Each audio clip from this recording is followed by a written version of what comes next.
Crystal Bridges is filled with unique architecture and artwork from all around the world, but its popular new commodity was created by local architects. Crystal Bridges Art Museum just opened a new exhibit, and it's bringing in people from all over the country. I spoke with workers, and they said that people from Wisconsin and St. Louis are all coming in just to see this display. But what they're realizing and what they're learning is that these architects are not from around the country, but they live in Northwest Arkansas. The exhibit is a reconstruction of Frank Lloyd Wright's house with a pavilion for an entryway. The display strictly focuses on unique architecture, specifically inspired by Arkansas native Fay Jones. Jones was originally motivated from Frank Lloyd Wright himself.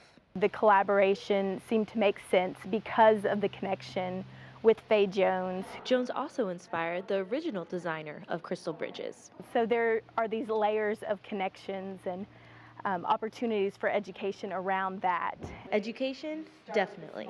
The inspiration of the house in the pavilion is from Wright and Jones, but the fabrications of the well-liked pavilion are from none other than U of A students. With Frank Lloyd Wright's own philosophy, he wanted people to be practitioners. He wanted them to not only design the building, but use their hands and pick up a hammer and nail and get involved in the construction. Architecture students did countless hours and put in long nights in this building right here, putting together models, creating designs, so the newly popular pavilion and Frank Lloyd Wright house could be a success. It was a natural fit. These scholars were inspired not only by Wright and Jones, but by the professor who helped them during the project.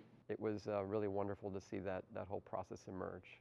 Santiago Perez was the leader for the project and spent multiple semesters working with these undergraduates to put together the unique pavilion. There was a lot of grinding and cutting and bending, and for the most part it was all hand cut and hand assembled. He's satisfied of his own work, but more importantly, proud of his students. We were able to see the things that everyone had worked on for so long actually being assembled on site, and everyone was really thrilled to see that happen. Once all the models were put together, the students didn't stop at designing the piece, but they also came together to build it. Professor Perez says his students were enthusiastic to get the opportunity to work on this project and are thankful for the doors it will open for their futures. A Crystal Bridges spokesperson told me that this is exactly what Wright would have wanted, students working on a project like this for him. Reporting live in the studio, I'm Megan Bedenikovic, AOC News. For now, only museum members with tickets are allowed to walk through the pavilion and the house. November 11th is the first day it's open to the public.